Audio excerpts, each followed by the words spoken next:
You got it, Ron. Vikings wrapped up OTAs and minicamp yesterday. Now they will go their separate ways for the next 6-7 weeks. They might be going to Playa del Carmen, going to Puerto Vallarta on their various vacations during the summer. I got to ask you, Ron, how did you spend your time off in the summer when you were in the NFL, and how do you think these guys should be spending their time? Well, for me, I was dating my wife at the time. She's my girlfriend. So we were dating. But we didn't live in the same state. So I honestly, every time I had off time, she either was coming out to see me or I was coming to see her. She was still in school running track at the University of Minnesota and trying to go to the Olympics. So I would come back to Minnesota. I would work out at the University of Minnesota in the weight room. I would try to find guys to throw with, guys to work out with. I remember like some of the Gophers quarterbacks, Benji Camarith, and some of those young guys, I would hit them up like, "Oh, I need help. Like I need somebody to throw with." And then weight room, I would just go and do it. There were some trainers I actually went and saw every once in a while, but I definitely, this is where I look back and I look at rowing the boat. My back is to the target and I just have to row, as Kenny Burns brought up. But I can see my past. Now, am I going to let my past tear me down and just be a thorn? No, I see it and I know what I need to do going forward. And so I look at the things I did not do, which is get around other, like-minded guys that play my position and work out together, where it's like Larry Fitzgerald did this with Chris Carter, Randy Moss. He would get Brandon Marshall came to town. The who's who of who's who that know, Jerry Rice was here that know Larry Fitzgerald would come to Minnesota for about a week and work out. And I never seeked out that kind of stuff. I never reached out to guys like in Alabama or Florida or wherever that I knew that we got drafted together and worked out together. Like I was cheap.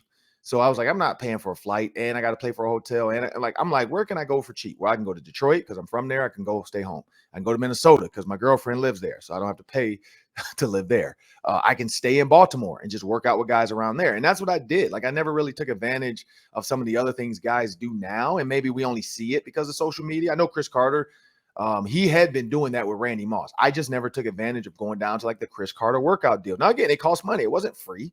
Like you got to go down there. You're going to pay Chris's trainer. You're going to, pay to, stay down there. But that's what Hall of Famers and great ones do. I did not see it that way. I did not treat it as my job. And I think that's where I made a mistake. So for what I think the Vikings players should do, treat it as a job. Like it's the job. So what do you got to do to get better? This is not off time. This is preparing for job time. I'm with a company called Game One. And one of their models for evolution is on your 0 days. So $0 days, meaning you're not making any money. And this is what this is for the football players, $0 days. So we're gonna start calling the offseason that for football players, $0 days. And on those $0 days, you need to catch up with work, whatever it is. And that's what Game One says. So I think that's what players do. These are the days you catch up. You're not getting paid. So when you're catching up, don't do anything that can be detrimental to actually getting paid. Don't do anything crazy. Don't go parasailing. Don't go jumping out of a plane. Don't go try to climb Mount Kilimanjaro. It's okay to take a little vacation, go to the beach, go somewhere. But you're getting ready for training camp. It's a difference to do something in February versus doing something in June, July. February, yeah, go to Disney, go wherever. June, July, you can go to Disney, but you need to plan out every morning to work out. They need to know if your kids you're just taking them on a summer vacation, dad's got to work out. Like I watch Adam Thielen go down to Florida. He has a house in Orlando now. And I see every morning his wife posting something where he's out working out. His ETS guys come down there and they help him out. But that's what I think it needs to look like. These young guys need to get with these veterans like Thielen and Jefferson who go out and do these things. And that's what it should look like. It's so cool to have a Justin Jefferson on the team because he's one of those gravitational forces that you just want to be around. Like KJ Osborne worked out with Jefferson last year. Jefferson's working out with Jarvis Landry and Stephon Diggs. I mean, big timers. KJ Osborne sees how it's done. And KJ Osborne has a great year. Like that's the kind of player that you want to use as a resource because they are luring these stars in their orbit. And then you get to see as a young player how things are done professionally. So I think that's a really good option for Vikings players to use.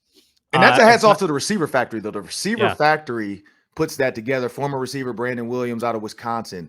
That's his deal. He's the guy that a lot of guys gravitate to, and they all know they're going to get great guys coming together. So, yeah, I wish we had stuff like that when I played. But it was, I mean, we did. It was Chris Carter. Chris Carter had one with Randy Moss, and I didn't take advantage. So I probably wouldn't have took advantage of the receiver factory. But I don't know. If I had Instagram, I probably would, because then it looks cool and I could see all the guys doing this stuff. So maybe that's the difference now.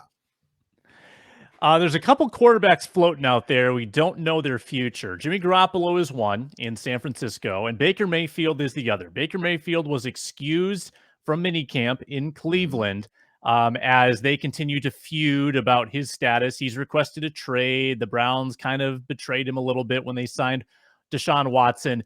But with Watson's suspension looming, Ron, what are the chances that Baker Mayfield ends up playing for the Browns this year if Watson is out? It's a high chance that he plays if Deshaun Watson is out, but this is the biggest problem. Yeah, because it's a business. Look, you can, like, again, I got some great stuff from Herm Edwards today. Another one of the things he said you have to make calculated decisions, not emotional decisions. Because he talked about like starting Chad Pennington. He said when he benched Vinny Testaverde and he started Chad Pennington, he said he did it at 90,000 feet. He was on the airplane, told his offensive coordinator to come to the back of the plane. He talked to him. Hey, I'm starting Chad Pennington next week. They were 2-5. He's like, we got to do something. Told Chad Pennington, you're going to be starting quarterback. Chad Pennington's like, what? Wait, what? What happened? Jets end up winning the division, beating Patriots, blah, blah, never went back to the playoffs since 2002. I didn't know that, but Herm pointed that out. So for all the Vikings fans out there, it could be worse. Never went in the division again. Sorry, I think that's what he said. I don't know if it was playoff or division. We'd have to research that one. But 2002, he said that was the last time they either won a division or went to the playoffs. And so, but I might be wrong on one of the two. It might be just winning the division, but they went to the playoffs. Can't remember. But when you look at that, it's a calculated decision. You cannot be emotional. Baker Mayfield gets emotional and lets his emotions get into this. It's a business. They just went out and got the quarterback they thought was better for the team. It's not about emotion. Like, you have to sit there and just deal with it. Like, figure it out. Now, could the Browns say, hey, if Deshaun Watson's out, I don't see them making a long-term move and going to get like a Jimmy Garoppolo, because Jimmy Garoppolo, one, they don't know how his shoulder's going to be after surgery or arm or whatever he's had surgery on, because he's not throwing, so they put him on ice. Also, for the Browns, though, dismissing him is just making sure he doesn't get hurt and doesn't lower his trade value. That's the other part of that. They dismissed him because they're like, look, if you get hurt on us, we're liable for you. If you get hurt on your own, you are liable for you. And that's what the Browns wanted to make sure they made note of. But yeah, don't make an emotion decision. Like, I could see him playing for them if Deshaun Watson sits out, because then you just have one more year of him and then you can move him the next year. So yeah. And if you're Baker Mayfield, you should be jumping at the chance to up your value again, because he had a pretty bad 2021. I mean, if he wants to get back to his previous value of 2020, you want to play. You want to show that if you're going to be a free agent, all right, come pay $30 million for me. Come pay $25 million for me. He wants to set himself up. And 17 touchdowns, 13 picks last year isn't really going to make him a hot commodity on the market. Right. And NBA Finals, Ron, Celtics take a 2-1 lead, favored by 4. Bet online in Game 4. What are your latest thoughts now on the NBA Finals? Yeah, I gotta apologize to the Boston Celtics. Like, I thought that, this was just gonna run, the Warriors are gonna run away with this. I said it before they even got to this. I thought, I did say this would be a more competitive game over the Heat. But I know the Warriors wanted the Heat. I think that's why Draymond Green made that comment, to kind of light a fire into the Heat, no pun intended. But I definitely see now it's going to be hard if the Celtics do this again at home, because they were bad at home, and last night they almost let it go. It almost like, oh wait, here come the Warriors. Nah, never mind, we're good. So can the Warriors overcome that emotion? Because when you have to come back, you waste a lot of energy. You put a lot of emotion into it, but you don't have the emotion to feed off of from the crowd. The Celtics did, and so they're going to get one more chance. And if the Celtics can knock them down another peg and go down 3-1. I mean, that happened to the Warriors where they lost up 3-1 to the Cavs. Like, I don't think it's going to happen.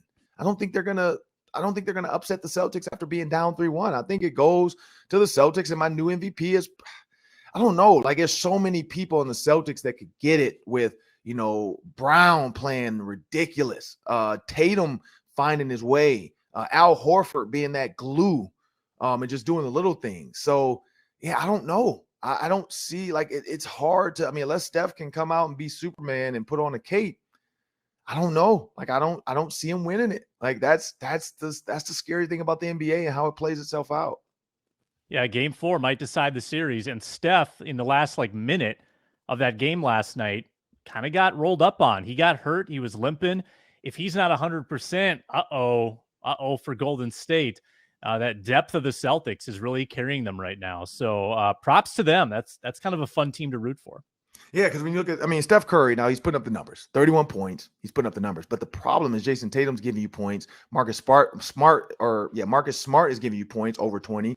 And Brown is giving you points over 20. So when you got 3 guys give you over 20, the MVP conversation goes to look at, well, what are the intangibles? Like Smart is a great defender. He really he matched the pettiness of Draymond Green. Like he's willing to be in the middle of these fights. He's willing to get into it with them.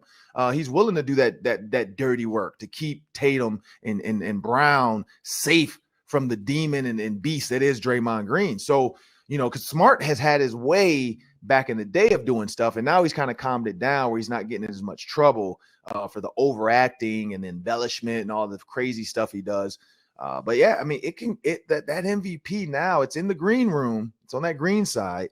But it's 3 guys that can get it. Like it's 3 guys fighting for that right now with Smart, Brown, and Tatum. Tatum, if he can pull off a couple more 27-point games, it goes to Tatum. Tatum becomes your MVP. Now, if Brown is the guy, upper 20s, and he's a two-way guy with the defense, might be Brown.